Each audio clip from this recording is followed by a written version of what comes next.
ओम श्री सरस्वत्यै नमः। नमस्कार। चतुर्विंशत्यधिक पंचशततमी कक्षा। हमारा सूत्र चल रहा है अनेकम अन्य पदार्थे, बहुव्रीहि का सूत्र है 224। आज उसका हम भाग 3 देखते हैं। तो उसमें ये कहा गया है अनेकम सुबंतम अन्य पदार्थे वर्तमानम, अर्थात अनेक सुबंत जब उनका समास हो जाता है तो उनका अर्थ आपस का अपने अपने पदों का अर्थ गौण हो जाता है और मुख्य अर्थ कोई बाहर का अन्य पद हो जाता है। तो अनेक सुबंत अन्य पदार्थे वर्तमानम परस्पर समस्यते और बहुव्रीहि च समासो भवति। तो वहाँ भी बताया गया था कि प्रथमा अर्थम एकम वर्जयित्वा सर्वेषु विभक्तिषु बहुव्रीहि भवति। यही बात अभी एक और बार ये बता रहे हैं काशिकाकार। ये देखिए, प्रथमा अर्थे तु न भवति। तो अब ये इसका उदाहरण देखिए, वृष्टे देवे गतः। कैसे हमारे भारत में बारिश को देवता कहते हैं, तो कितनी बड़ी बात है, हम आजकल भूल ही गए हैं।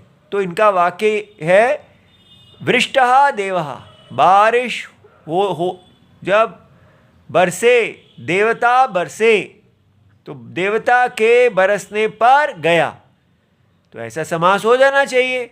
वृष्टः वृष्टे देवे गतः, यह जो गया, सः देवदत्तः वृष्ट देव गतः, ऐसा समास होना चाहिए। किंतु ये कहते हैं कि ऐसा समास नहीं होता, माने प्रथमा अर्थ है। वृष्टः देवः गतः, यह ये है प्रथमा अर्थ है। ठीक है, तो इसलिए ये देवदत्त प्रथमा में ये नहीं। तो बारिश होने पर, देवता के बरसने पर गया जो, ऐसे नहीं हो सकता। यहाँ जैसे पहले आया था प्राप्तम उदकम यम, जिसको प्राप्त हो गया है, जिसको वह ग्राम। यहाँ को आ सकता है, के द्वारा आ सकता है, लेकिन प्रथमा विभक्ति यहाँ नहीं आ सकती। ठीक है, अच्छा जी। अब आगे है अनेक ग्रहणम किम। तो सूत्र में एकम अन्य पदार्थे, अनेकम कहा गया, अनेकम अन्य पदार्थे। तो अनेक क्यों कहा गया है, तो बहुनाम अपि यथा स्यात्, बहुत सारे शब्दों का समास हो जाए, तो उसके लिए यहाँ ये इसका उदाहरण दिया गया है महाभाष्य में। सूक्ष्मम सूक्ष्मम जटकेशेन सुगजा जिनावाससा, इतना। और बाकियों ने, काशिकाकार ने ये और साथ में जोड़ दिया है इसको पूरा करने के लिए। पुत्री पर्वतराजस्य कुतो हेतुर विवाहिता।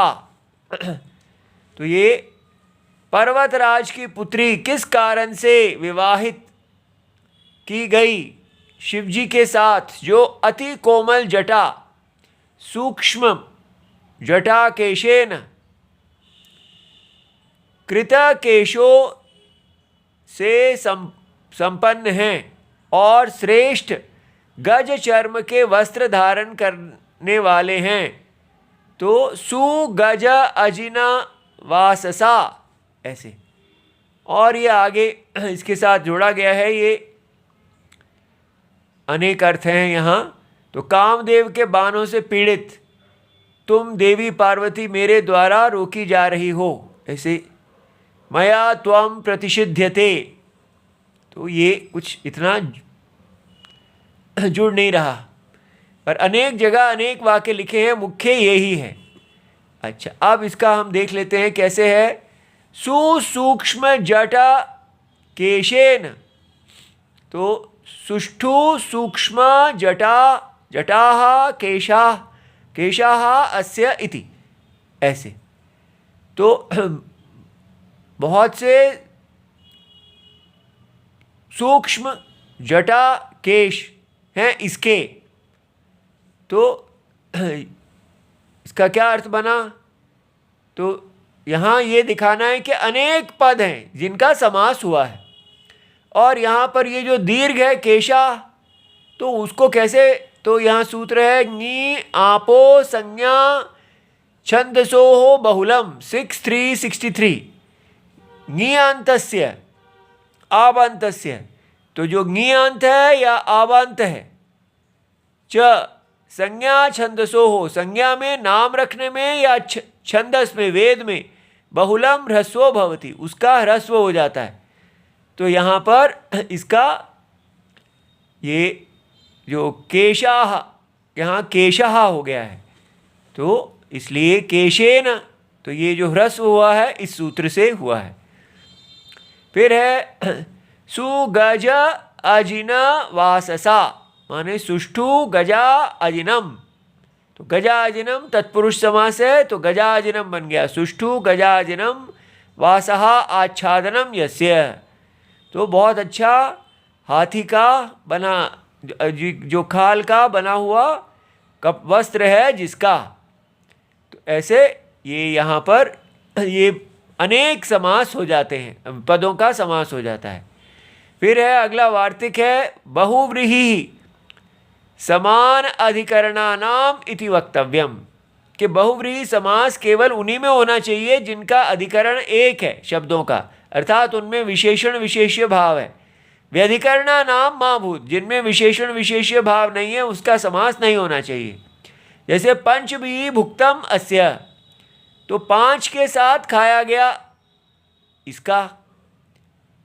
तो अब यहाँ पर यह पदों में विशेषण विशेष्य भाव नहीं है, ये तृतीया है। 5 और भुक्तम एक ही वस्तु को नहीं कह रहे हैं, इसलिए यहाँ पर समास नहीं हुआ इस वार्तिक के कारण। अव्यय नाम च बहुव्रीहिर वक्तव्यम, तो जहाँ जो अव्यय हैं उनका बहुव्रीहि समास होता चाहिए, ऐसा कहना चाहिए, होता है।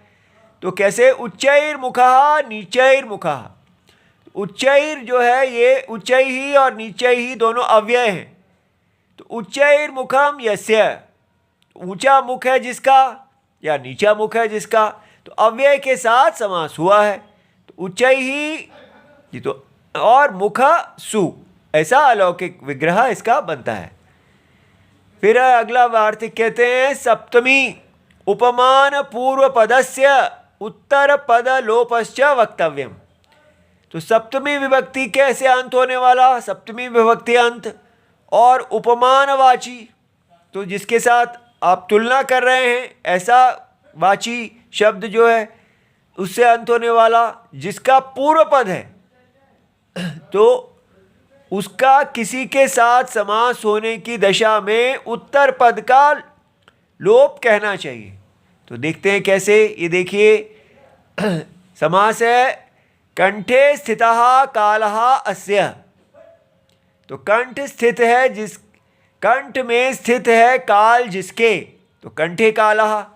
अब यहाँ पर क्या है, सप्तमी, तो सप्तमी अंत पद आ गया, और ये पूर्व पद है, और उत्तर पद जो है वो इसका जो उत्तर पद है वो स्थितः, तो वो उसका लोप हो गया, और इसलिए ये बन गया कंठे कालः।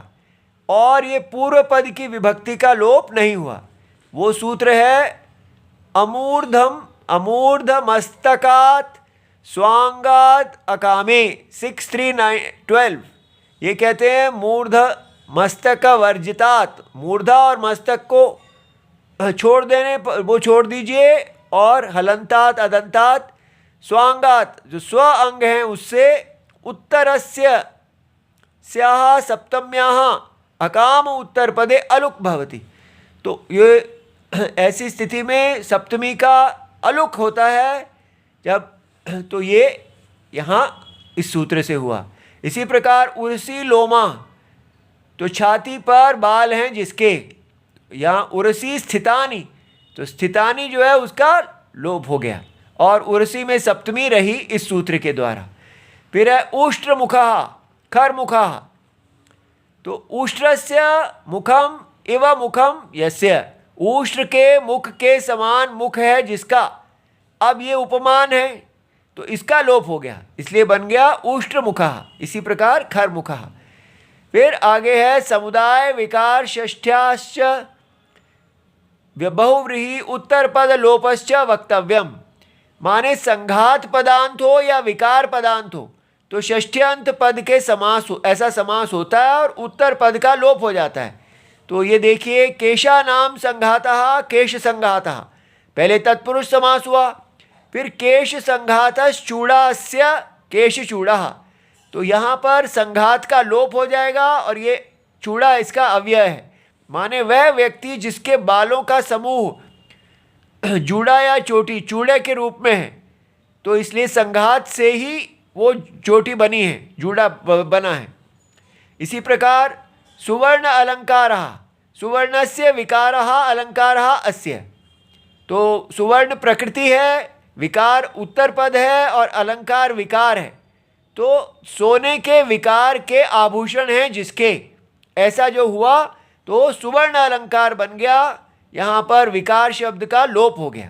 ठीक है। इति सर्वम शिवम प्रणाम।